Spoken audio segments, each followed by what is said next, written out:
Thank you. A labor of love and pain.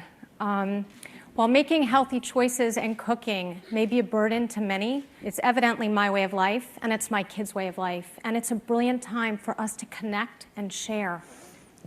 Everything that you just saw on this video is possible, and each and every activity is fertile ground for an essential edible conversation, one that is not happening in most homes in this country today, but actually needs to happen if we're going to get healthy and stay healthy. I'm like everybody else. I deal with a 6-year-old who loves sugar. You saw my negotiation with him. He wanted the soda. Then he wanted the fruit in sugar water. And then he wanted the juice. But I'm a realist, not an idealist. And so I bought him the better for you alternative soda that had natural flavors and a little sugar, and we made lemonade at home. So I'm going to ask you all for something, which may seem a little lofty. But please understand that small changes in food choice can and will make big everyday differences, small changes. So please start to question the foods you choose for you and your loved ones. And I'm going to make it really simple. So it's 3 things. Make health your bottom line, commit to change, and start to get an edible education. Everybody has to start somewhere. But before I get into the details of that, I want to talk to you about values. This is a Mercedes, an expensive car. You put the highest quality gas in this car, right? Most expensive gas in this car. Well, this is a human being, the single most precious thing in the world. In fact, priceless, yet this is the type of fuel we are giving the human body to make it run. Many years ago, I was at my son's hockey game, my older son's hockey game, and I watched a woman, screaming 18-month-old child, pour red Gatorade into his bottle. Red Gatorade has red dye number 40. It's proven to cause hyperactivity in already hyperactive children. It had GMO ingredients, tons of sugar, artificial flavors. I was furious. I felt like I was jumping out of my body. But then I became really sad as I realized that likely she didn't know any better. And for every one of you thinking, I'd never eat this, I wouldn't give my kids stuff like this, there are hundreds, if not thousands, of people who do. So why has food choice come to this in this country? There are barriers. I see them every day in my practice, working one-on-one, whether I'm teaching large groups. We're all crunched for time. Hey, I work full time. I've got 2 kids who need me all the time. So I know what it's like. And food access, it's a challenge for many. For some, it's I live in a food desert, people without money, to even people with money. It doesn't matter. You can live in a food desert with or without money. And finding sometimes a grocery store that's not within walking distance or comfortable driving distance is too much for people. And cost. Healthy eating costs more. I'll go back to what Deb said. We need healthy food, and it actually doesn't cost more. More on that in a little bit. And confusion. How could you not be confused? This is my big one. You've got a food industry that's duping you every day, and you're buying into it. You've got a government whose regulations on our food system are subpar, and you have credible health professionals on morning shows talking about healthy breakfasts, including a peanut butter filled with trans fats and tons of sugar. So guess what? We got to start to understand that our health is nobody's bottom line but ours. So we have to make it that. Do these barriers actually exist? Time, cost, access, confusion? You know, for over 15 years now, I have been working with people one-on-one and in groups. People from low-income communities to financiers to celebrities, and everybody comes to me to prevent or manage illness. I work with people with allergies, cancer, gastrointestinal issues. I see it all. And everyone wants to change the way they eat to support their health. And after cooking with them, talking to them about food, taking them shopping, teaching them how to navigate food, everyone starts to break down these barriers. So how can you do the same? Habit planning a little bit. This is my 6-year-old shopping list. You can see marshmallows are at the top. He's always trying for the sugar. If he could have jelly beans for breakfast, he would. But he has me as his mom, so I don't let him.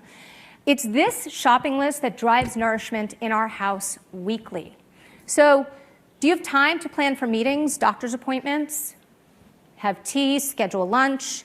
If you have time for that, you have time to plan for nourishment. It doesn't take that long. Sit down, write a shopping list, write a quick menu for the week, figure out when you're going to shop, figure out when you're going to cook. It's all possible.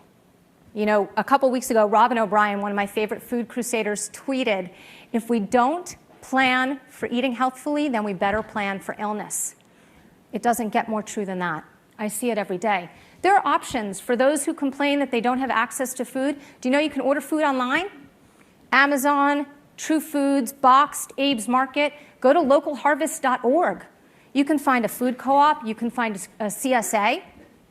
It's pretty accessible. Farm Stand app, a great app that you can download onto your phone and find a farm stand or a farmer's market in your area. So I don't buy into access all the time. And Ruthie Solari is a friend of mine who has this organization, Superfood Drive, and they drive health towards hunger relief to food banks and pantries. We had this conversation about healthy eating and costing too much, and she sent me this. And look, highly processed oatmeal is more expensive than just rolled oats. A pasta mix is more expensive than a whole wheat pasta, and a canned whatchamacallit beef is more expensive than tuna. And have you ever heard of Good and Cheap? It's one of my favorite new books. Eat Well and $4 a Day, that's a food stamp budget. Leanne Brown, an NYU student. Brilliant. So guess what? Health can actually be your bottom line. It just takes a little bit of navigating. And please become a skeptical shopper. This is the drive behind all of my work. Question the foods you choose. Don't believe the banners on the boxes. Turn your box around. If your ingredient list reads like a short novel, if there's something you can't pronounce, don't buy it. That's a great start. And now, of course, we have Environmental Working Group's Food Scores database, which is brilliant. Nutrition, ingredient, and processing concerns. You can zap in the barcode of your food and learn about it. So if you can grasp any of that, then you can make health your bottom line, you can commit to change, and you can start to get an edible education. So a little bit on where the rubber meets the road in my work. This is the pantry, fridge, freezer rehab. I go into people's homes as part of my work. For those of you who are at home, I urge you to go to your pantry. Turn boxes around. See, do you have red dye number 40, yellow dye number 5, yellow dye number 6? Do you have trans fats? Do you have artificial flavors? Do you have names that you can't pronounce, typically chemical preservatives? If so, always know there's a better alternative for every average choice. It's possible. And then the meal rehab, this is me cooking with 30 people, 30 minutes, 2 meals at Food is Medicine, this great conference that I get to be a part of each year. A woman came up to me at the end of this, hysterically crying. And I'm not joking, she was hysterical. And she said, Stefanie, I never knew that cooking and eating healthfully was so simple. You have broken down barriers for me in my home, and I'm going to start to teach my patients how to do this, how to nourish themselves. Thank you. So you know what? Give the kitchen a shot. It's not going to kill you. In fact, it could help you. 2 hours a day, 1 day a week, you can put together soups, stews, and then complement them during the week with a vegetable and a grain.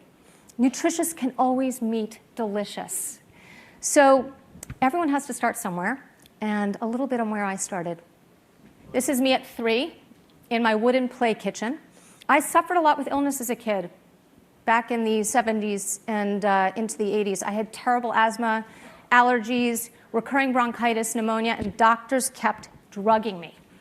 And I kept getting sicker. So I turned to my inner cook, and I picked up Food and Healing by Anne Marie Colbin.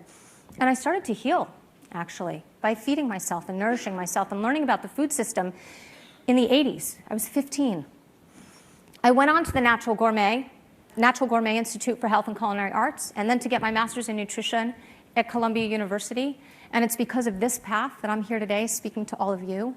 And I have the great honor of being invited into so many people's lives to help them make a difference in their health. And that is such a gift.